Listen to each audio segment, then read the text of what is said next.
समय लेगी, तो अब क्या करें? तो अब इस तरह के इश्यूज को आदमी कैच करता है. तो again you can delve on this without going into the political connotations, but you can talk about this कि ये एक theme you can see across the country and in Bihar, in any less developed state. तो अब हम लोग second last 2-3 ही topic बचे. Bihar model versus Gujarat model. Again ये एक बहुत बड़ा डिबेट था 2014 के लोकसभा इलेक्शंस में, क्योंकि जैसा कि हमने डिस्कस किया 2005 से लेकर के 10 तक, और उसके बाद भी बिहार का ग्रोथ रेट जो था वो second only to Gujarat, and probably in some years it would have tipped Gujarat. तो सिर्फ एक ग्रोथ रेट का स्टैटिस्टिक उठा करके ये बात हुई थी. और ऑब्वियसली इसके पॉलिटिकल कॉनोटेशंस थे, पॉलिटिकली लोडेड टॉपिक है कि Bihar should be the model for the rest of the country and not Gujarat. और उसका एक इनइक्वालिटी का भी डायमेंशन था कि गुजरात में बहुत ग्रोथ हो रहा है, but it is not growth with justice. It is not, उसमें इनइक्वालिटी और परपेचुएट हो रही है और वाइडन हो रही है, एंड हेल्थ में उतना काम नहीं हुआ है. हेल्थ के इंडिकेटर्स, गुजरात के कुछ इंडिकेटर्स बिहार से भी खराब थे. तो ये एक डिबेट चल पड़ा, और एक ऑब्वियसली पर्सनालिटी का एक क्लैश और एक ईगो का क्लैश, और एक दो tall figures, prime minister, chief minister, तो एक उस अलॉन्ग लाइंस पे भी प्ले हुआ कि ये कंट्री के लिए क्या मॉडल होना चाहिए, बिहार की गुजरात. तो आई फील कि ये कोई, अगर आप इसको पॉलिटिकल लेंस से हट करके देखेंगे, which it should not be seen from, it should be seen from an entirely economic argument. अगर आप इसका देखते हैं तो an unbiased reflection will tell you कि ये कोई अलग दो मॉडल्स नहीं है, they are simply mirror images of each other. तो अगर आपसे कभी कोई पूछता भी तो आप बोलिएगा कि कोई अलग चीजें नहीं है. That is also in a way a non-controversial answer also, and an answer based on economics, कि ये ऐसा नहीं कि कुछ अलग गुजरात में हो रहा है और कुछ अलग बिहार में हो रहा है. It's just a question of sequencing, and these models are mirror images of each other. So Gujarat today is where Bihar was 20 years ago, and Gujarat today, is hopefully where Bihar will come to in say another 10 years. And it is just a question of sequencing, because Gujarat में already developed entrepreneurial class है, industrialization का base है, coastal state है, trade और commerce का है. So as we discussed, private sector plays the dominant role, the market forces take over, and the market creates those opportunities for people, to participate in, and कि भाई आप उससे benefit उठाओ. The government has a limited role. The limited role is of an enabler, not of a commander. तो ये economics में debate है, enabler versus commander. तो government यहाँ पे enabler है कि I will put in place such a framework, such a policy framework, such an overall environment and regulatory mechanisms and law and order का situation, कि उसका the private sector can take over, and उससे society का growth होगा. And because people are already at a certain level of development, कि they will all to participate in that process, जो market forces create करेंगे, and they will prosperity और benefit लाएंगे उससे. तो primary task of the state in Gujarat will be कि enabling environment बना दे private entrepreneurship के लिए, market forces के लिए, और basic अपना जो obligations है पूरा करते रहें कि law and order maintain रखना है, और जो government schools हैं वो ठीक से चलें, health centers ठीक से चलें, और corruption ना हो, और that's it. The rest can be done by the market. But that cannot be said of Bihar, because Bihar is at a level of development जहां पर एक तो market forces अभी आएंगी नहीं अंदर, आई भी नहीं है, industrialization भी नहीं हुआ है, और मार्केट फोर्सेस अंदर अगर मिराकुलसली आ भी गई तो वो जो अपॉर्चुनिटीज क्रिएट करेंगी उससे बेनिफिट होने के लिए जो वाइडर पॉपुलेशन है will be left out, because उनके अंदर वो जो एक अमर्त्य सेन का थ्योरी था, एनेबलिंग मैकेनिज्म्स जो होते हैं कि भाई capabilities, it's called the capabilities approach of Amartya Sen, कि भाई मार्केट फोर्सेस ने अपॉर्चुनिटीज क्रिएट कर दी, बट आपके आदमी को वो पढ़ा नहीं है, वो अशिक्षित है, वो इलिटरेट है, उसके हेल्थ के एवेन्यूज नहीं है, वो मतलब अगर आज हेल्थ इशू हो जाए तो वो कल बचेगा कि नहीं ये नहीं पता, वो एजुकेशन के प्रॉब्लम्स, हेल्थ के प्रॉब्लम्स है ना, वो डीप रूटेड पॉवर्टी के प्रॉब्लम्स, तो उसके पास वो अपॉर्चुनिटी ही नहीं होगा कि वो क्रिएट भी हो जाए मार्केट फोर्सेस से मिराकुलसली अपॉर्चुनिटी, तो वो उसमें पार्ट टेक ही नहीं कर सकता, वो उसका पार्ट ही नहीं बन सकता, क्योंकि उस तरह के लोगों के लिए जो लास्ट माइल जिसको बोलते हैं, standing at the last mile, उनके लिए मार्केट का कोई मतलब नहीं.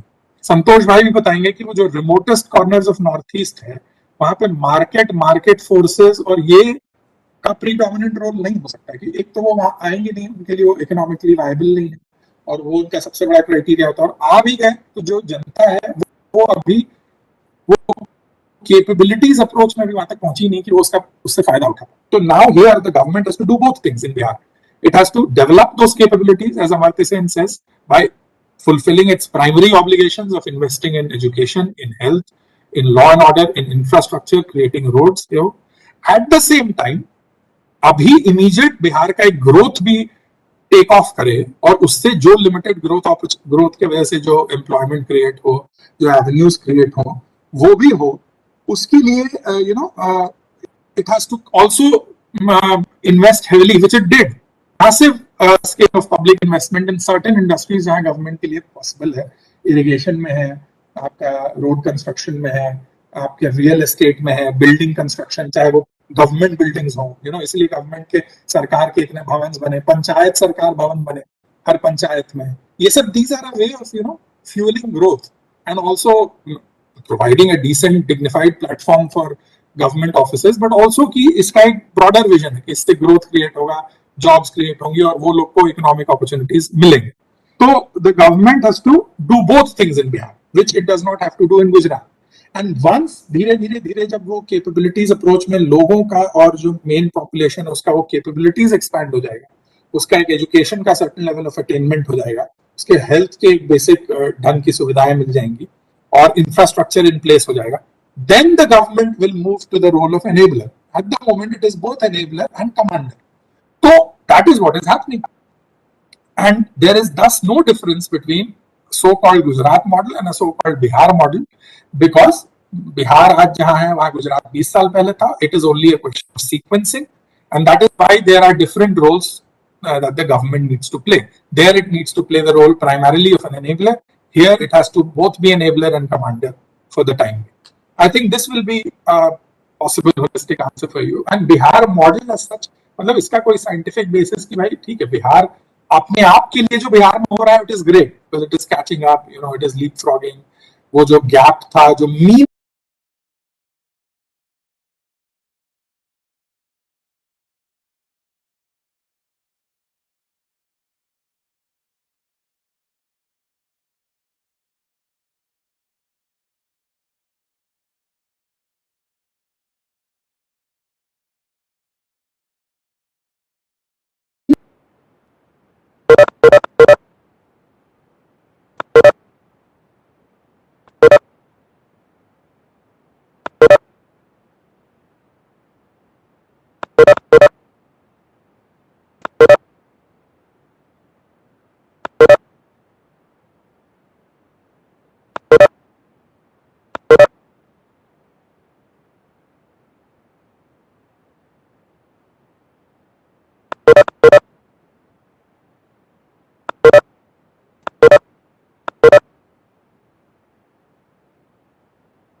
sorry, am I audible now?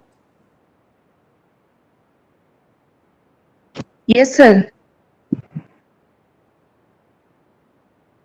Yes, sir, you are audible. Hello. Yes, sir, you are audible. Okay, Yes, sir. okay. I'm sorry. I lost my connection for a while. कोई मुझे बता सकता, because then I went on speaking. तो कहाँ तक थे last हम लोग जो सुनाई पड़ा?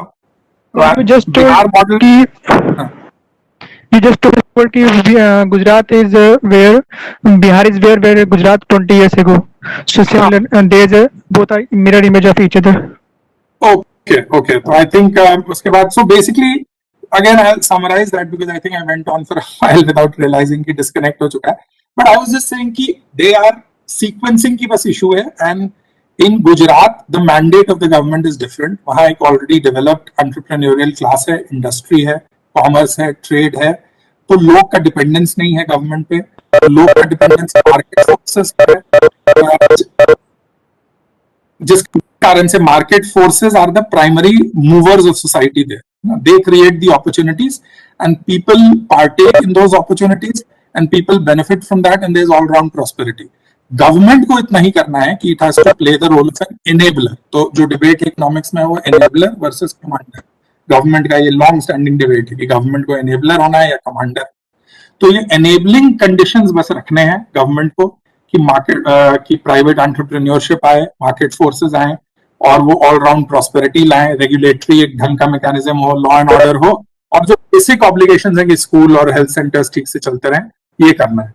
While in Bihar that is not the case, Bihar abhi is at that stage where government has to play the role of both enabler and commander, because अगर market forces बिहार में एक तो है नहीं, और अगर miraculously आ भी जाते हैं तो they will create opportunities, but a large section of the population will not be able to benefit from that, because Amartya Sen का एक theory था capabilities approach का, ये भी आप quote कर सकते हैं, build the capabilities of people। वो कैपेबिलिटीज किससे बिल्ड होगा? एजुकेशन से, हेल्थ से, इंफ्रास्ट्रक्चर से। तो वो कैपेबिलिटीज अभी लोग के इस लेवल तक डेवलप्ड ही नहीं है कि मार्केट फोर्सेस एक बहुत अच्छे अपॉर्चुनिटीज क्रिएट भी कर देगा तो वो उससे बेनिफिट ही नहीं कर पाएंगे, वो उसके रेलम से बाहर रहेंगे। और इसीलिए संतोष भाई को मैंने इसमें रोप इन किया था कि वो नॉर्थ ईस्टर्न स्टेट्स और ये सब जगहों के लिए मार्केट का कोई मतलब ही नहीं है अभी, बिकॉज वो लास्ट मैन जो है लास्ट माइल में, उसको पता है कि ये कुछ भी क्रिएट कर दे हम तो उसके भागीदार हो ही नहीं सकते क्योंकि मेरे अंदर वो कैपेबिलिटी नहीं। Hence the government here has to do both things. The government first has to build those capabilities of its citizens, as Amartya Sen says, by investing in education, running schools properly, investing in health, running its primary health centers properly, building roads, providing power, है ना। तो ये basic goods जो approach है वो capabilities बढ़ाएगा, वो तो करना ही है गवर्नमेंट को। उसके साथ साथ अभी भाई जब तक वो करेंगे तो लोग क्या भूखे मरेंगे? कुछ तो ग्रोथ अपॉर्चुनिटीज होना चाहिए ना, कुछ तो एम्प्लॉयमेंट अपॉर्चुनिटीज होना चाहिए ना, तो वो भी फिलहाल को ही करना है। उस सेंस में उसको कमांडर भी रहना है, एनेबलर भी रहना है, कमांडर भी रहना है कि भाई हम थोड़ा बहुत जो मैसिव पब्लिक इन्वेस्टमेंट बिहार में हुआ जिसके चलते ये हाई ग्रोथ रेट्स देखने को मिले, वो इसलिए था क्योंकि गवर्नमेंट ने मैसिव पब्लिक इन्वेस्टमेंट किया कंस्ट्रक्शन में, इरिगेशन में, बिल्डिंग कंस्ट्रक्शन, रियल एस्टेट, इन तरह के सेक्टर्स में जहां वो कर सकता है। हर पंचायत में सरकार भवन बने, इसलिए सिर्फ नहीं क्योंकि वो पंचायत के लिए एक अच्छी बिल्डिंग, इसलिए भी कि वो बनाने के प्रोसेस में भाई कुछ लोग को नौकरी मिली, उनका घर चला। तो ये गवर्नमेंट लेड अप्रोच अभी जॉब क्रिएशन के लिए भी है और एनेबलिंग मैकेनिज्म्स के लिए भी है, कमांडिंग रोल के लिए भी है। तो अभी बिहार स्टेज पे है, जब वो धीरे धीरे ठीक ढंग से पढ़ाई होके और अच्छे हेल्थ फैसिलिटीज बन जाएंगे और इंफ्रास्ट्रक्चर आ जाएगा, तब लोग एनेबल्ड हो जाएंगे, केपेबल हो जाएंगे कि अब आओ मार्केट और अब क्रिएट करो opportunities, because then we will also be able to participate in those opportunities that you're creating and benefit from the wide ranging prosperity that you're bringing about. Till then the government has to play a dual role. Hence Bihar उस stage पे है, गुजरात उस stage से निकल चुका है, वो capabilities बना चुका है, अब वो सिर्फ एनेबलिंग रोल पे है। तो यहाँ कोई कॉन्फ्लिक्ट नहीं है मॉडल में, ये तो बस एक पॉलिटिकल ओवरटोन के लिए कि भाई एक मॉडल वर्सेस दूसरा मॉडल और मेरा स्टेट हमारा state, but it is a logical sequential progression. So और बेसिकली बिहार मॉडल अभी अपने आप के लिए मॉडल है कि हमको कैचअप करना है, हम लोग हर पैरामीटर में मीन से काफी पीछे हैं, तो हमें मीन तक आना है। But that cannot be a model for the rest of the country because the challenges for Bihar and the challenges for the rest of the country are very different. Rest of the country को industrialize होना है, manufacturing लाना है, jobs create करने हैं, you know, a higher level of challenges. यहाँ पर अभी जो lower level of challenges है, capabilities बनाने हैं, schools, toilets, health, ये सब करना है। तो that is why Bihar is what is happening in Bihar is a model for Bihar, but cannot be for the rest of the country.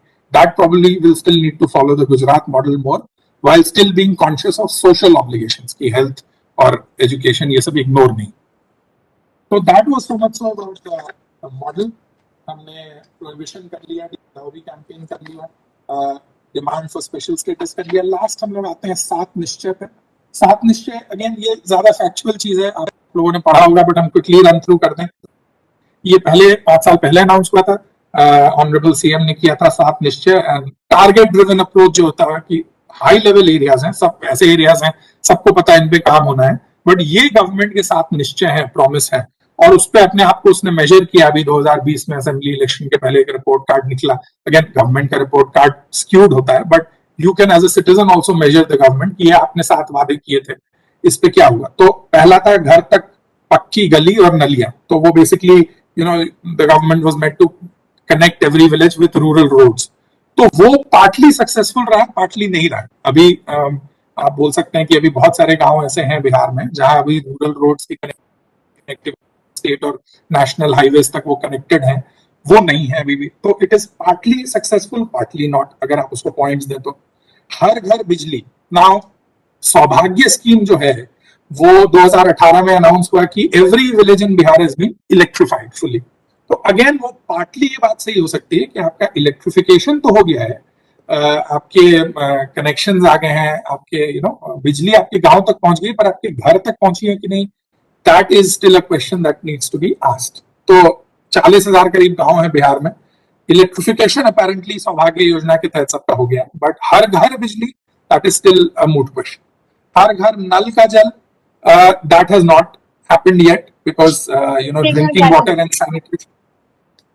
drinking water and sanitation, that has been, you're trying to reach different houses, but the suitability of that drinking water, that is still not adequate, and वो जो quality है उस पर अभी बहुत काम होना है। शौचालय निर्माण घर का सम्मान, this was the 4th promise, said कि you have to build a toilet in every home, and वही स्कीम है 12,000 रुपए सब घर को देने हैं। बट इसमें शिकायत ये है कि बहुत सारे घर भी ऐसे हैं, बहुत सारे में अभी भी नहीं बना, बट बहुत सारे घर ऐसे हैं जिन्होंने बना लिया है, बट वो 12,000 रुपए का रीइंबर्समेंट उन्हें अभी तक नहीं। तो ये जो एक प्राइवेट और सोशल साइड से, एनजीओ साइड से जो एक रिपोर्ट कार्ड निकला था गवर्नमेंट का 7 निश्चय पे, उसमें ये पाया गया कि वो अभी तक नहीं रीइंबर्समेंट हुआ है। तो आर्थिक हल युवाओं को बल, again this is one of the glowing failures of the government. अभी एज यू ऑल नो कि एम्प्लॉयमेंट अपॉर्चुनिटीज तो है नहीं, उसके बारे में अभी कुछ भी नहीं। अभी discuss this in detail, I am just talking about this in the context of 7 Nishchay. And so much so an intriguing statistic is कि जब अभी असेंबली इलेक्शन के समय तेजस्वी यादव ने अपना कैंपेन शुरू किया, and that was heavily centered around the issue of unemployment in Bihar and other issues, basic issues, बिजली, सिंचाई, पढ़ाई, महंगाई, all that। तो उन्होंने एक पोर्टल लॉन्च किया था कि भाई जितने अनएम्प्लॉयड युवा हैं आप अपने आप को इस पर रजिस्टर्ड कर दो। Staggering 15 lakh unemployed youth registered themselves on that portal, just on that portal, जो ये ऑपोजिशन पार्टी ने लॉन्च किया था। तो अगर ये जहां तक इस निश्चय का सवाल है, यहाँ पर तो विफल रही है सरकार। आर्थिक हल युवाओं को बल, आरक्षित रोजगार महिलाओं का अधिकार, this one promise has been delivered because it was basically about giving reservation to women in government jobs, and वो 35% जैसा कि आपको पता है सबको मिल गया है। And the last was अवसर बढ़े आगे पढ़े, तो it was about educational, higher educational opportunities। तो बिहार स्टूडेंट क्रेडिट कार्ड योजना है जिसमें आपको 4 लाख का लोन मिलता है, आई थिंक इंटरेस्ट फ्री या लोअर रेट ऑफ इंटरेस्ट। तो अगेन ये बहुत सारे लोगों को अभी तक इसमें वो कार्ड तो मिल गया, पर वो लोन डिस्बर्समेंट अभी तक हुआ नहीं, ये शिकायत इसमें आई है। और इसका दूसरा एस्पेक्ट भी है कि ये पर्पस क्या है गवर्नमेंट का। आप हायर एजुकेशन के लिए बस उनको अपॉर्चुनिटीज के सामने लाके खड़ा कर कि ये कहीं भी पढ़ना चाहे 4 लाख रुपए हम देंगे आपको, चाहे आप देश में कहीं भी पढ़ो, या आपका मेन फोकस होना चाहिए कि नहीं आप पढ़ो और हमारे यहाँ ही वो हायर एजुकेशन की अपॉर्चुनिटीज हम क्रिएट करेंगे by building up good institutions and of higher education. क्या वो हम करना है, या हमको बस बोल देना है कि नहीं जहां भी ठीक है भाई हम लोग तो नहीं दे सकते हैं, लेकिन हायर एजुकेशन जहां भी अवेलेबल है इंडिया में वहां आप जाके पढ़ लो, 4 लाख रुपए उसके लिए। This focus is not clear.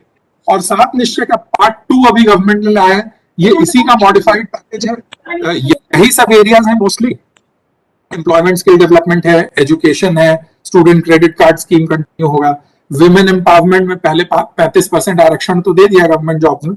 अब उन्होंने एक नई चीजें लाई कि जो भी विमेन होंगी जो अपना बिजनेस या एंटरप्राइज स्टार्ट करेंगी उनको 5 लाख रुपए का इंटरेस्ट फ्री लोन गवर्नमेंट देगा for women empowerment in promoting women entrepreneurship. Cleanliness की बात है, स्वच्छता पे इस बार फोकस है, जो बिहार का एक बहुत बड़ा आप जानते हैं अभी तक प्रॉब्लम है। तो इस बार स्वच्छता को लाया गया है 7 निश्चय पार्ट 2 में। इंफ्रास्ट्रक्चर के प्रोमिसेस हैं कि शेल्टर होम्स बनेंगे ओल्ड एज पीपल के लिए, गरीब लोगों के लिए फ्लैट्स बनेंगे, इलेक्ट्रिक क्रीमेटोरियम बनेंगे। तो इस तरह का इंफ्रास्ट्रक्चर जो softer side of infrastructure, not necessarily roads and power, क्योंकि वो अपेरेंटली द गवर्नमेंट क्लेम्स कि पहले उन्होंने कर दिया। तो अब नाउ दीज जो सिविक कम्युनिटीज वाले इंफ्रास्ट्रक्चर हैं, उस पे अब फोकस है सात निश्चय पार्ट 2 में। हेल्थ फैसिलिटीज इंप्रूव करना ही है, वो तो कोविड के कॉन्टेक्स्ट में वो एक निश्चय होना ही था। And finally agriculture and irrigation has been specifically mentioned this time in Saat Nishchay, which is a positive sign as we discussed in the MP का मॉडल, कि that was what led to the agricultural growth story. कि irrigation government हर गांव और हर land owner irrigated हो, ये promise है सात निश्चय में। So you can hold them, they can be held to account 5 years later for that. So irrigation, I'm glad to see, is an focus area now for the government. And finally हम लोग आते हैं last topic पे कि floods का issue है। अब north Bihar में फिर से फ्लड्स आया। आपसे पूछा जा सकता है इस बारे में कि भाई क्या बात है, क्यों नहीं सॉल्व होता है प्रॉब्लम। तो see blaming Nepal is one very easy thing to do, कि वो तो हर बार नेपाल में चूंकि मैसिव रेनफॉल होता है, उनके रिवर बेसिन भरते हैं, तो वो उसका पानी रिलीज करते हैं उधर कोशी बराज से और उससे, तो वो उसके चलते बिहार के जो रिवर्स हैं वो फ्लडेड हो जाते हैं, कोशी हो या गंडक हो या बूढ़ी गंडक हो। तो ये एक नेपाल वाला एस्पेक्ट है, वो है, और वो एक हायर लेवल का प्रॉब्लम है जो गवर्नमेंट टू गवर्नमेंट लेवल पे सॉल्व हो सकता है। But there is the other flawed approach कि गवर्नमेंट ने हाथ से नहीं, मतलब वर्षों पहले से एक कॉल लिया कि ये प्रॉब्लम कैसे सॉल्व होगा। तो गवर्नमेंट को रास्ता दिखाया गया कि ये एम्बैंकमेंट से सॉल्व हो। तो एम्बैंकमेंट्स आप जानते हैं, टेम्पोरेरी स्ट्रक्चर, स्टोन के, अर्थ के, मड के, वो जगह जगह खड़े किए गए। उस समय पहले इंडिपेंडेंस के समय शायद 1950s में 150 किलोमीटर लेंथ का एम्बैंकमेंट, आज वो 3500 किलोमीटर का है। बट वो embankments are part of the problem also, because they are constructed in a very superficial way, in a way कि एक तो वो अपना पर्पस सर्व नहीं करती, वो अक्सर ध्वस्त होती हैं, और दूसरा है कि जब वो ध्वस्त होकर वो पानी आता है तो वो फ्लडिंग के प्रॉब्लम को और मल्टीप्लाई करता है। नॉर्मल कोर्स में फ्लडिंग हो तो वो फ्लडिंग होती है, बट एम्बैंकमेंट तोड़ के वो फ्लडिंग होता है, उसका तो वाटर का जो एक स्प्रेड है वो एक बहुत मैसिव पेंट अप फोर्स के साथ वाइडर एरिया में स्प्रेड करता है। और इसलिए एक चीज आपने नोटिस किया होगा कि फ्लड्स बिहार में डेकेड से आ रहे हैं, लेकिन पुराने समय में 70-80 के दशक में शायद 2.5-3 दिन में फ्लड वाटर्स रिसीड हो जाते थे, आज 2.5 महीना रहता है। तो ये भी एक जानने सोचने वाली बात है कि ऐसा क्यों है, और पार्टली इसका रीजन ये है। तो एम्बैंकमेंट्स के बजाय जो परमानेंट सॉल्यूशन है, which obviously every irrigation expert has and water resources expert has said, is कि construction of dams is the only option on the Bihar Nepal border. आपको डैम्स बनाने ही होंगे और परमानेंट स्ट्रक्चर्स बनाने होंगे, और उससे एक तो फ्लडिंग का प्रॉब्लम रुकेगा, साथ ही साथ इरिगेशन के बेनिफिट्स आएंगे, इलेक्ट्रिसिटी के बेनिफिट्स आएंगे। And then there are smaller versions called link canals, की different rivers can be linked through canals। तो गंगा पे जो प्रेशर आता है, जिसके कारण बाकी जो नदियां उनकी वेलोसिटी बिल्कुल कम हो जाती है। उनकी वेलोसिटी अगर कम होती है तो उसके कारण पानी वो जो स्लो स्पीड से आ रहा है वो स्प्रेड होता है। अगर उनका अपना वापस एक वाटर कैरिंग कैपेसिटी बढ़े, तो वो वेलोसिटी बढ़े, तो उससे वो एक स्ट्रेट लाइन में फ्लो करेगा rather than spreading to different areas. और एक अलूवियम का भी प्रॉब्लम है कि उसके चलते हर साल अलूवियम डिपॉजिट्स जो होते हैं, तो वो वाटर का जो वो लेवल है वो ऊपर आता है। तो another solution that has been proposed, which is quite difficult I think logistically, इसकी हर साल बाढ़ के सीजन के पहले आप रिवर बेड्स का एक मैसिव क्लीनिंग एक्सरसाइज कराओ, ताकि वो बेड वापस अपने लेवल पे आए, वो क्लीन हो और वाटर कैरिंग कैपेसिटी वापस से बढ़े। तो again that is logistically difficult, but still I think doable. And finally there is a classic government problem also कि जो water resources department है और जो disaster management department है, again at the start I told you left hand doesn't talk to the right, तो इनके बीच में एक massive lack of coordination रहा है, which hopefully probably is being improved now। So the water resources says कि हम तो यही कर सकते हैं, but disaster management says कि भाई हमारा काम प्रेपरेडनेस से ज्यादा ये कि अब डिजास्टर हो गया तो अब रिलीफ देना हमारा ज्यादा काम है, जबकि वो नए कॉन्सेप्ट में disaster management is a wider concept. You also have to prevent disasters and not just look at relief and rehabilitation post disasters. तो these two departments need to work in synergy in a coordinated manner. तो ये कुछ flood related issues हैं।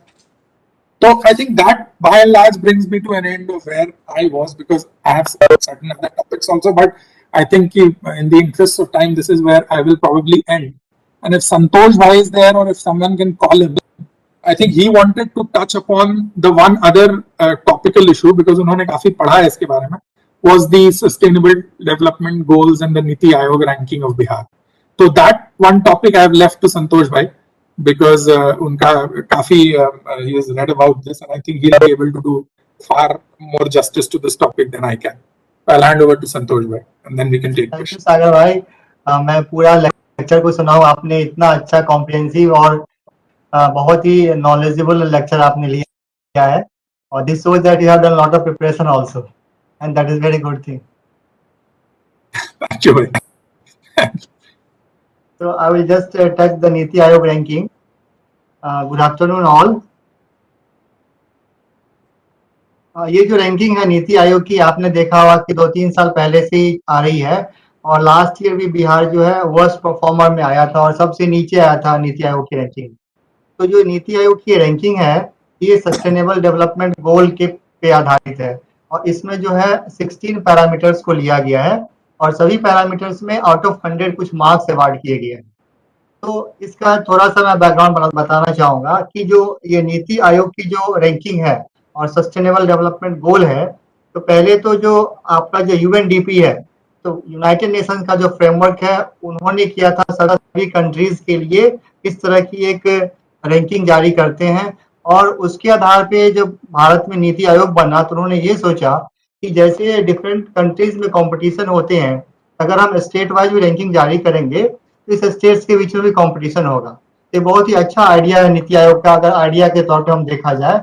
इससे हर एक state को एक मौका मिलता है कि जिस सेक्टर में जिस पैरामीटर वो पीछे चल रहे हैं वो भी अपना उसको इम्प्रूव कर सकते हैं।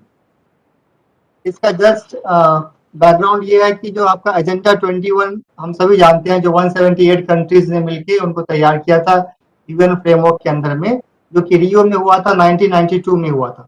उसमें एक ये एजेंडा 21 आया था, that was a comprehensive plan for action, जिसमें ग्लोबल पार्टनरशिप की बात कर रही थी कि सारे जो कंट्रीज है वो लोग एक दूसरे को मिलके और जो ह्यूमन लिविंग का एक जो स्टेटस है, जो लेवल है, उसको हम कैसे इम्प्रूव करें, इसके लिए एजेंडा 21 की बात हुई थी। और इसके बाद हम सभी जानते हैं एक आया था एमडीजी, आया था एसडीजी से पहले। एमडीजी का था मिलेनियम डेवलपमेंट गोल था, तो वो आपका था उसमें 8 गोल्स थे एमडीजी में, और हम सभी जानते हैं कि उसमें जो 8 गोल्स है उसमें भी मेन यही था, एक तो हंगर होता है, उसके बाद एजुकेशन होता है, उसके बाद हेल्थ होता है, और हम सब जानते हैं पैरामीटर की कैसे उसमें 2000 में जो आया था मिलेनियम डेवलपमेंट गोल, उसमें ये बोला गया था कि हर एक कंट्रीज क्या करेंगे 2015 तक एक टारगेट फिक्स किया गया था सभी चीजों का, एजुकेशन में कैसा टारगेट होना चाहिए, उसके बाद आईएनआर में, एमएमआर में किस तरह के टारगेट्स होने चाहिए, वो किया गया था। तो जब 2015 में ऐसा लगा यूएन को ये टारगेट्स अभी पूरा नहीं हो रहा है, उसी समय फिर से अगला एजेंडा पे बहस शुरू हो गई थी, और उसके वो जो बहस हुआ था उसमें फिर जो 8 गोल्स से पहले उसको बढ़ा के 17 गोल्स कर दिया गया।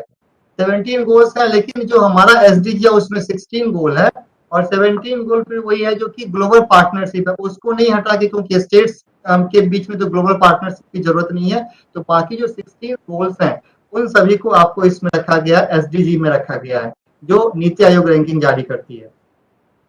इसमें आपका जो टारगेट है यूएन वाला, जो आपका सस्टेनेबल डेवलपमेंट गोल है, उसका टारगेट है इस बार 2030 है। 2030 में जो इतने 16 पैरामीटर्स है उसको कहां तक लाना है, इसमें उसकी चर्चा की गई। उसके बेसिस पे जब नीति आयोग ने रैंकिंग करना शुरू किया तो लास्ट 2 ईयर से अपना जो बिहार है सबसे वर्स्ट परफॉर्मर में आ रहा है, और झारखंड भी ज्यादा उसमें पीछे नहीं है। ये उसका बैकग्राउंड हो गया।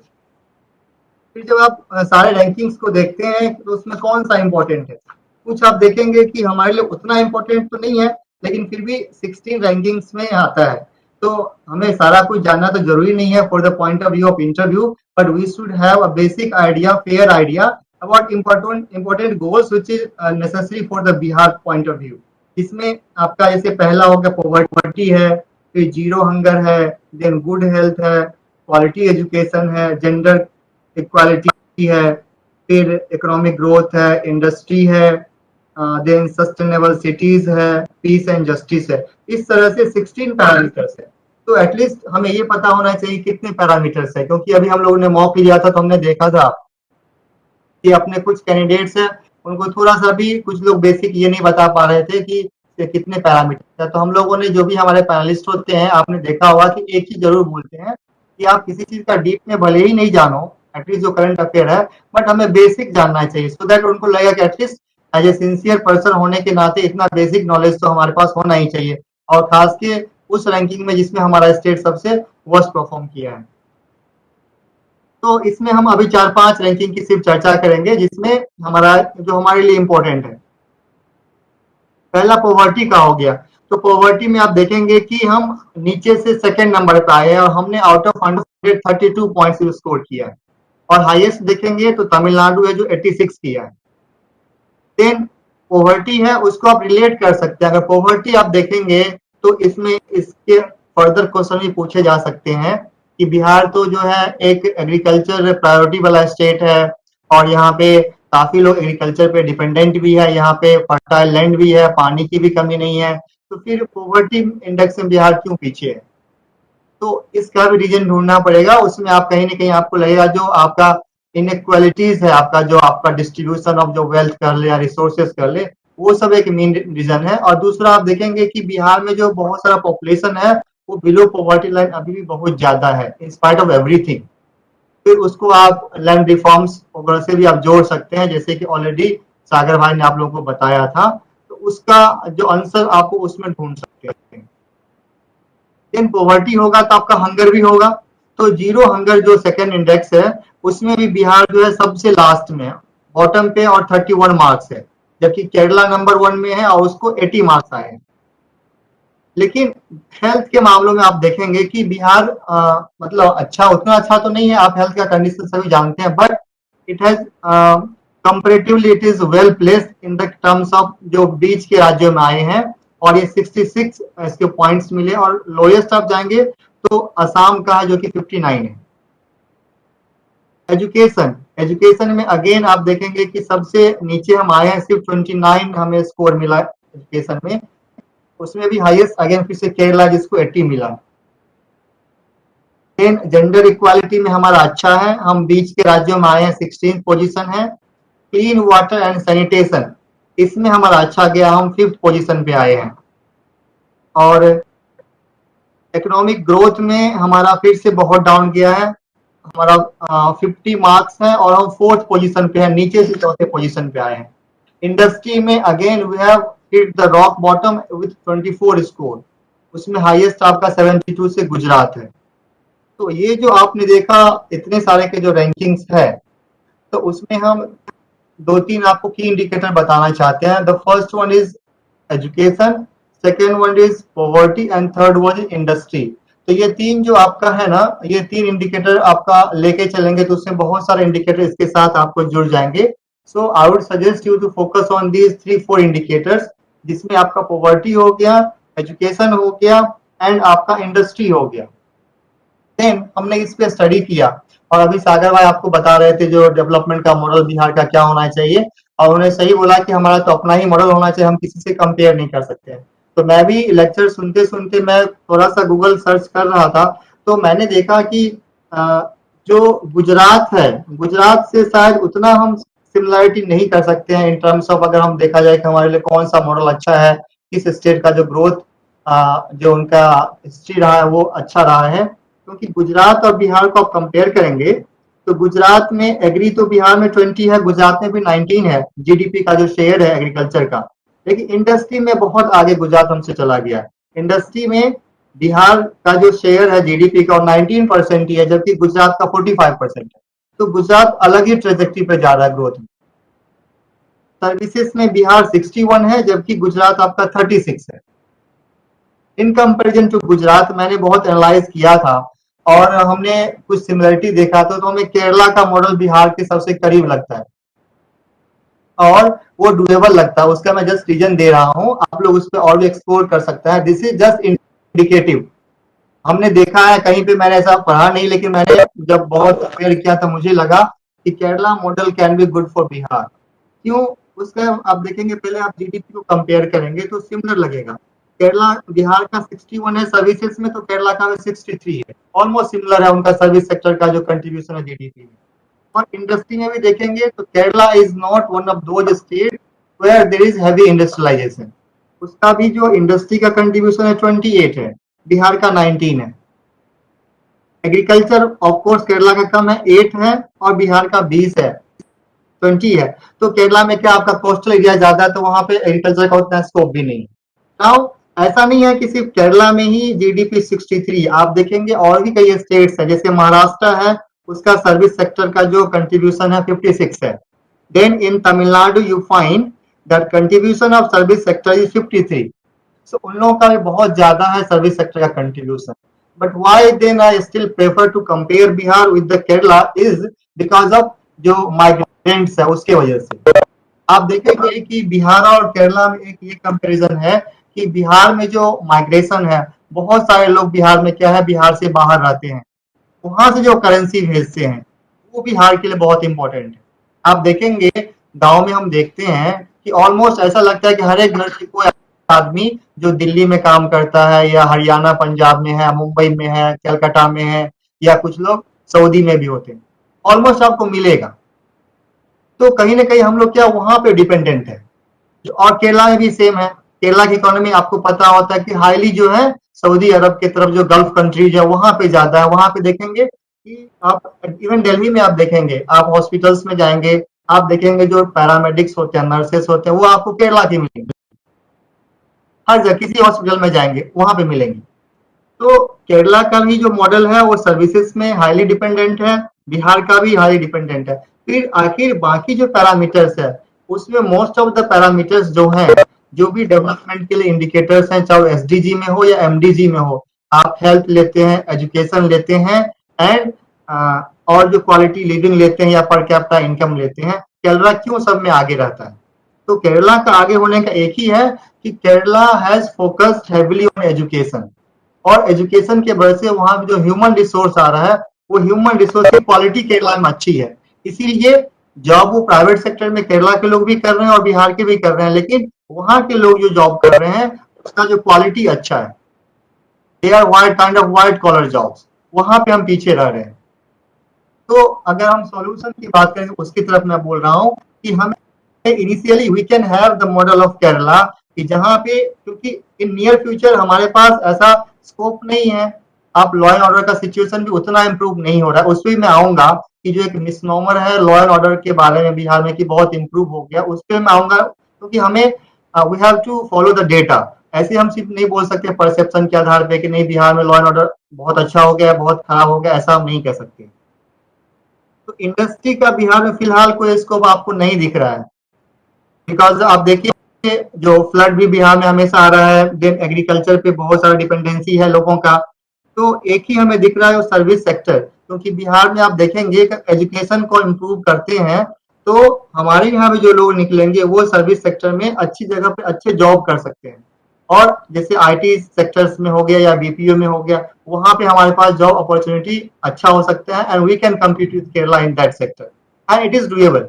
अनलाइक इंडस्ट्री, आपने देखा होगा कि हमारे ऑनरेबल सीएम साहब ने एक बयान दिया था public, it was a public बयान, कि हमने इंडस्ट्री में बहुत सब कुछ करके देख लिया लेकिन नहीं हो रहा है। ही एडमिटेड पब्लिकली कि नहीं हो पा रहा है। Now the CM of a state who has been a CM for past 15-16 years, वो कह रहे हैं, और पहले भी नहीं था, ऐसा तो नहीं है कि कोई इतना ज्यादा डिफरेंस तो नहीं होता है। So they are historical, geographical and other reasons for not picking of industry in Bihar, और इतना जल्दी नहीं हो सकता है। तो हमारे पास एक ही ऑप्शन बचता है, वो सर्विस सेक्टर का बचता है। और व्हाई आई एम सेइंग, क्योंकि सर्विस सेक्टर में I am directly linking this with quality education, and quality education is entirely the prerogative of the government and it is entirely doable. उसमें हमें सिर्फ करना क्या है कि एजुकेशन पे फोकस करना है।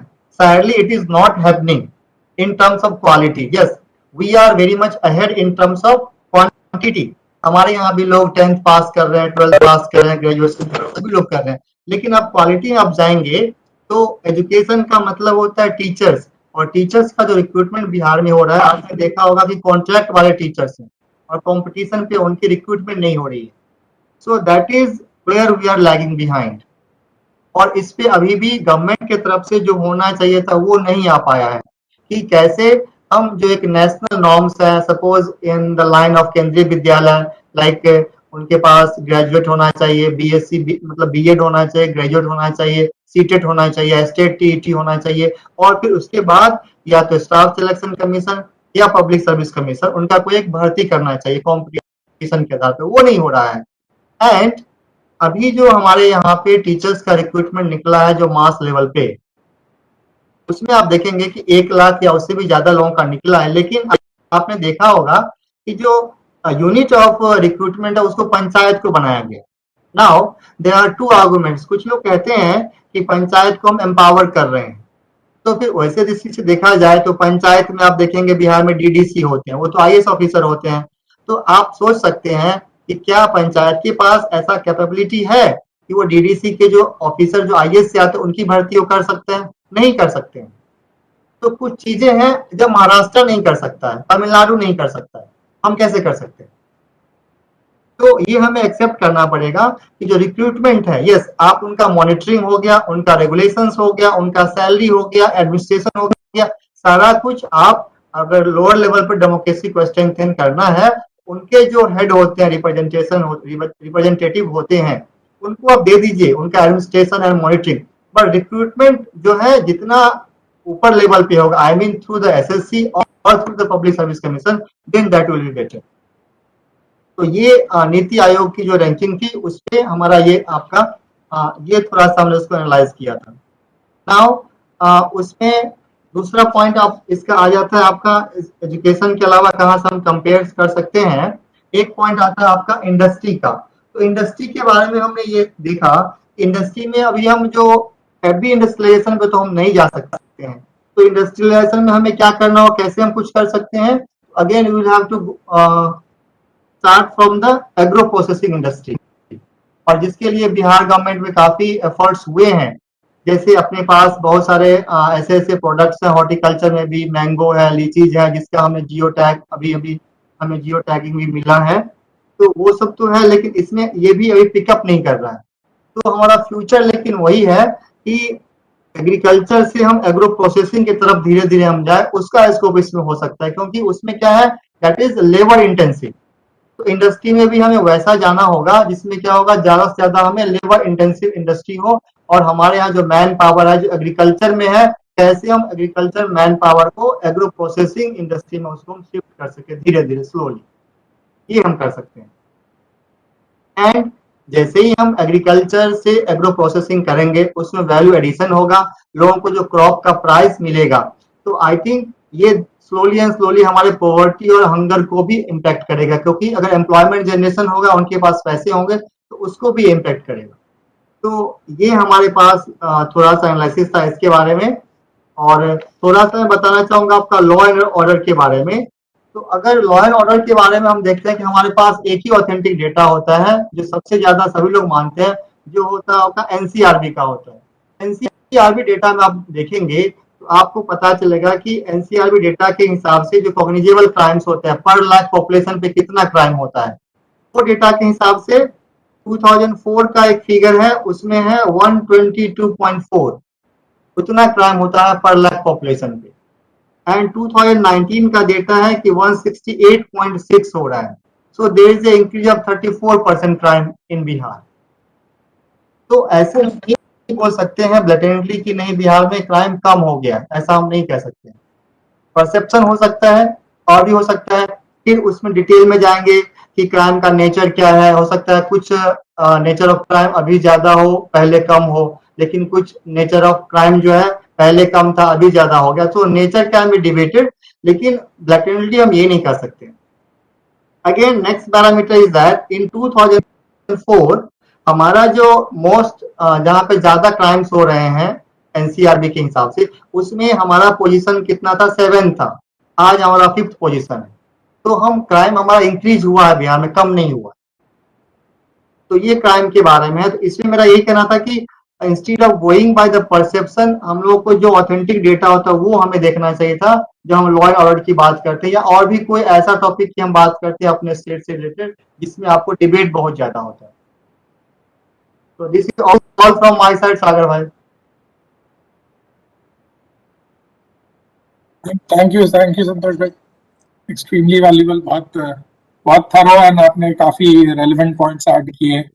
और लॉ एंड ऑर्डर का डेफिनेटली मतलब आपने जो कहा कि I think that is the most important point कि परसेप्शन और एक हवा और एक माहौल ऐसा क्रिएट हो सकता है, but that needs to be backed up by scientific data और ऑब्जेक्टिव एनालिसिस। सागर भाई, एक पॉइंट मैं ऐड करना चाहूंगा जो मैं मिस कर गया हूँ।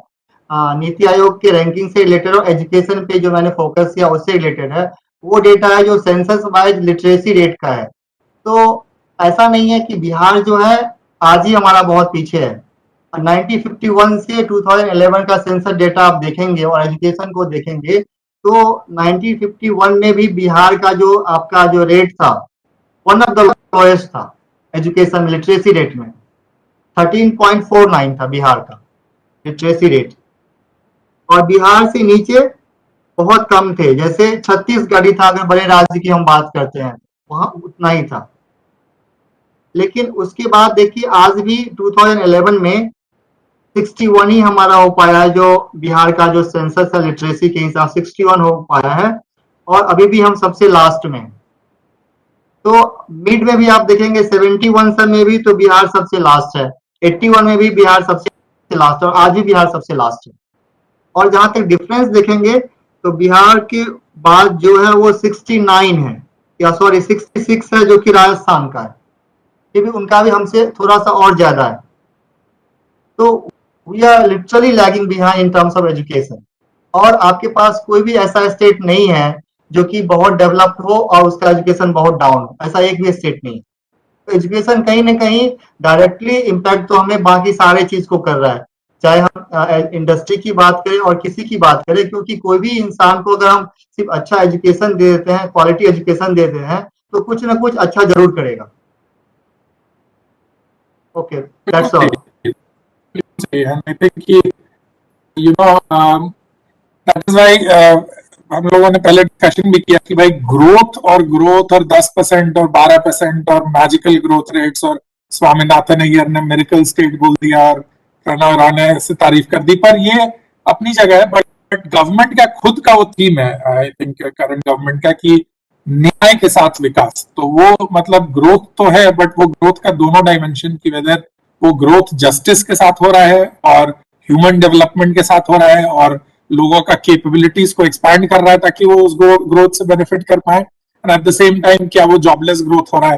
तो ये डिफरेंट डायमेंशंस है ग्रोथ के, और इसलिए वो तो एक बहुत वाइडर डिबेट है ग्रोथ और डेवलपमेंट का। इसलिए ये it is easy to get carried away, और स्पेशली जब एक सब नेशनल एक प्राइड होता है तो उसमें कई समय बाद ऐसा हुआ कि सर्टेन इंडिकेटर्स में इतना हाई ग्रोथ रेट और ये सबसे it's easy to get carried away कि भाई इतना अच्छा हो रहा है, इतना अच्छा हो रहा है, and that is when we stop asking questions. और वो सबसे डेंजरस मोमेंट होता है किसी भी कंट्री के लिए या सोसाइटी के लिए, when we stop questioning and critically analyzing, because we just get carried away by certain headline numbers. तो वो नहीं होना चाहिए। But thank you Santosh bhai. Gunjan bhai, if you are here, I know कि people probably will have quite a few questions, but I think कि I'm quite sorry, एक तो हम लोगों ने काफी समय भी ले लिया और ये सेशन शायद 2:30 बजे तक के लिए शेड्यूल था, एंड बिकॉज थोड़ा सा एक ऑफिस का भी समय, तो my request to all of you is कि हमारा ग्रुप तो बना हुआ है, आपके जो भी ऐसे क्वेश्चंस हैं जो नहीं एड्रेस हो पाए इसमें, आप अगर दे दें तो within a few days we will between the three of us will try and come up with good answers, and वो ऑलमोस्ट रिटन फॉर्म में एक आंसर बना के हम लोग आपको कोशिश करेंगे, या एटलीस्ट बुलेट पॉइंट्स उसके रहे रेलेवेंट जिससे कि वो एक आंसर शेप हो जाए। तो we will share that immediately within a few days, because अभी भी थोड़ा सा समय है इंटरव्यू में। तो आई नो कि एक Q&A सेशन अभी हो पाता तो अच्छा होता, बट थोड़ा सा एक प्री ऑक्यूपेशन है मेरा ऑफिशियल फ्रंट पे, तो आई वुड रिक्वेस्ट कि अगर हम लोग उस ढंग से कर लें। गुंजन भाई राइट सर, बिल्कुल सही बोल रहे हैं, ऐसा कर सकते हैं।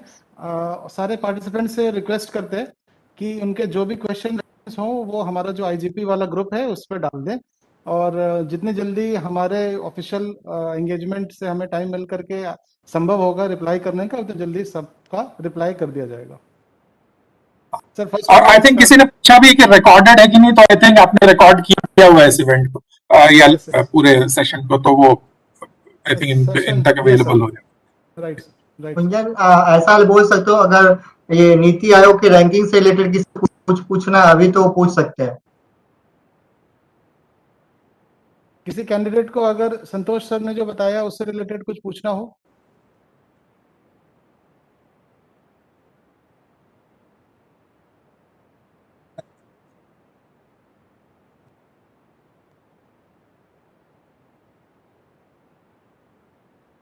तो ठीक है, वो लोग वहीं पे हम लोग मैसेज भी कर सकते हैं।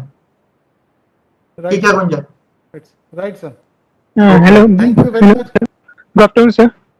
Yes yes. Sir, हाँ। I have a question regarding Niti Aayog ranking. Sir, Yes, in the two fronts, SDG number 11, which is sustainable cities and communities, and SDG 16, which is regarding peace, justice, and strong institutions. On yes, yes. these two fronts, Bihar has been the front runner. But sir, Yes, yes. despite the fact that the urbanization in Bihar is only 10%, and right now you have quoted the data of NCRB that crime rate is increasing. So at one hand we are seeing another picture, and Niti Aayog is projecting another picture. So I see some dichotomy between these two. Can you explain? Repeat again. Yeah, please repeat again which ranking you are talking about. Sir, SDG 11 sustainable cities and communities, and SDG 16, which is peace, justice, and strong institutions. On Right, these right. two fronts, Bihar has got 67 and 73 marks, and Bihar has been categorized as a front runner. But sir, if we see the another data like urbanization, there is only 10% urbanization, and that is also skewed. And in regarding NCRB, as you mentioned, the crime rate is increasing. So I find sir SDG index and these two different data are contradicting to each other. There is a dichotomy in between. Yes, अभी मैं इसका उतना better reply नहीं दे पाऊंगा, तो मैं इसको बाद में दूंगा। Your point is noted. Thank you, sir.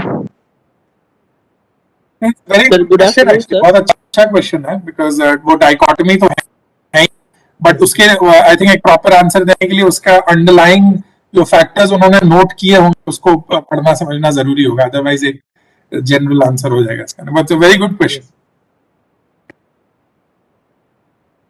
और किसी के पास कोई क्वेश्चन है क्या? Sir,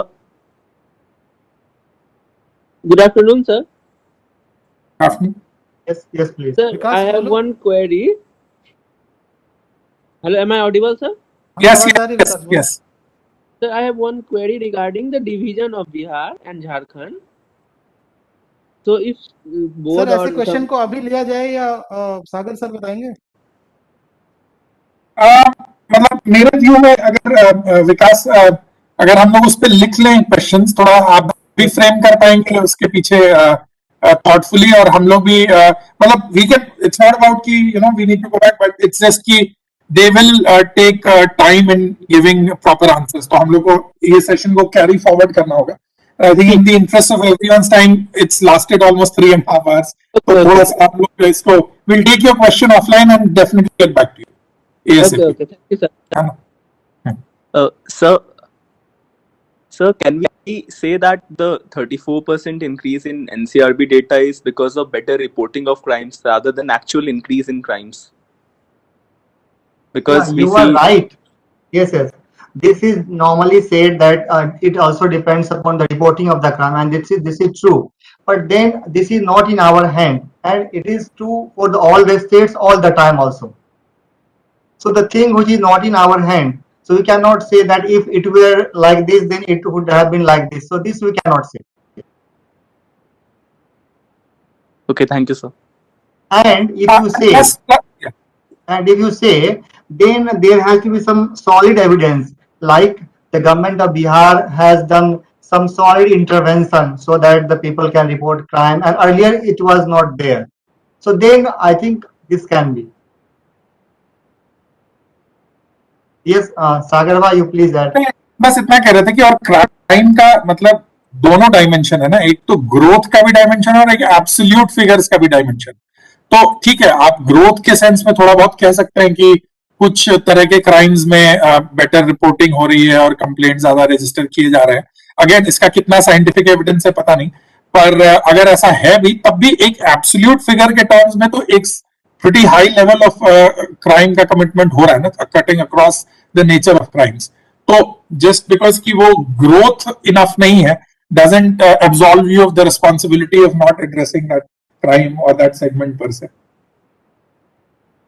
मतलब आपको तो ultimately एक crime As free far as society reporting of crime is concerned, so this has been done across the country also. दूसरे स्टेट में भी तो रिपोर्टिंग को लोगों ने बढ़ाया होगा. तो अगर एक दो फिगर मैंने बताया कि पहले जो बिहार का जो पोजीशन था वो 7 था, अभी वो 5th हो गया हाईएस्ट क्राइम में, तो वो भी आपका बढ़ रहा है. तो इट्स नॉट कि आपके स्टेट की सिर्फ बात है, ये तो बाकी स्टेट से कंपैरेटिव स्टडी में हम देखेंगे तो भी कम नहीं हो रहा है. True, sir. और ओवरऑल फिगर्स में अगर आप बढ़ रहे हैं तो दैट मींस कि आपने क्राइम में जितना कर्ब किया है, लॉ एंड ऑर्डर का जो एक्चुअल इंप्रूवमेंट हुआ है, that has been underwhelmed by the corresponding better reporting. तो दैट बेसिकली मींस कि you know it's again a cycle. तो दैट मींस कि शायद उतना कर्ब भी नहीं हुआ है, क्यों अगर वो इतना कर्ब कम कर्ब हुआ है कि जस्ट बेटर रिपोर्टिंग से आपका एक्चुअल रैंकिंग उसमें बढ़ जा रहा है कि ज्यादा क्राइम है, तो दैट मींस कि वो जो पूरा परसेप्शन क्रिएट हुआ है कि हाँ लॉ एंड ऑर्डर सिचुएशन और उसके प्रॉब्लम्स को बहुत कर्ब किया गया है, वो उसका इम्पैक्ट मिनिमल है, और ये बेटर रिपोर्टिंग और ये सब उसको कंप्लीटली सबस्यूम कर रहे हैं.